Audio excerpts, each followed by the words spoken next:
And in fact, one of the other adaptations that somebody's body makes going to high altitude is to sprout even more small blood vessels to try to deliver yet more oxygen to those cells that are suffering. Now, for the first time, I think, in television anywhere in the world, if Dan's able to get it, we're going to be able to show you some of those blood vessels from a real person in real time. Now, what Dan's got here, Dan is an expert in intensive care and also in physiology. He was on the summit of Mount Everest in May of this year, and he was carrying with him this piece of kit, which is like a very sophisticated microscope. And it shines a light through the skin under the tongue. And look, there we go. Isn't that absolutely fantastic? There are the small blood vessels. Look. And can you see the red cells winging their way through, carrying that oxygen?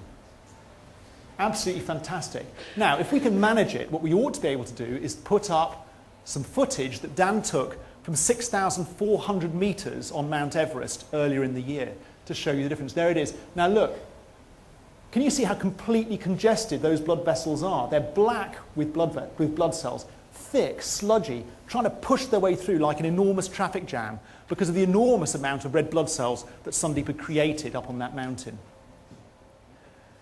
Thank you very much indeed. I think we'll let you off there, but that's absolutely fantastic. Thank you very much for your help. Brilliant. Thanks, Dan. Now we're nearing the end of our journey, and probably of your tolerance for this lecture, because we've got to decide now that we've taken that oxygen in out of the air, down our airways, to these 300 million air sacs in each lung, across them, into the blood, into these 40 billion red cells that somebody's got in every litre of blood, winging its way around the body, delivering to this mass of small capillaries what the oxygen's for when it gets to the end. Now the answer comes down to a very interesting piece of biology from the past, because around 1.5 billion years ago, your cellular ancestors picked up a germ, a bacterium really, and it engulfed it.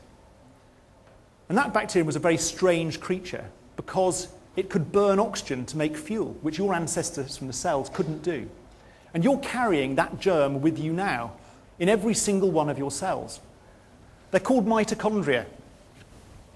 And here is one, not life-size. If I turn it over, someone's kindly sawn it in half. And what you can see is that inside it's got a membrane here that's crinkly. And we've taken one short piece of that membrane and we've turned it into a model here. So what you've got here is that membrane just here. And this outer surface here is this bit. Now when you eat food, it undergoes a number of chemical reactions, the net result of which is you push hydrogen atoms out through that membrane. Here is another expensive Royal Institution prop, a hydrogen atom, a yellow ball to you and me. These have been pushed out through the membrane. Now, what they would normally do is flow back through this turbine. This is very much like a water wheel. So as the hydrogen flows back through, it turns the wheel, the molecular wheel. That creates energy, molecules of energy in the form of currency called ATP, which you can use to do things. The problem that you can see is this system's constipated. It's blocked up with hydrogen atoms because no one is picking them up at this end, and that's where we need the oxygen. So, where are our oxygen volunteers from up there? Hands up? Fantastic. Have you got hats to identify yourselves as oxygen molecules? Brilliant. Okay, perhaps you come down and let's see what happens, because the oxygen molecules each grab two hydrogens. That's an H2 and an O, and it turns them into water. So grab two each and run away. And as they grab them, you can see the turbine is turning, creating energy. Well played, keep on going. And this is driving production of these high energy molecules here, which are ATP. So let's give some of them to you. Who else would like some ATP? Go on then. There'll be more. Go on, one more. There you go. Thank you very much, oxygen molecules. You can take a seat now, because I think you've created plenty of ATP.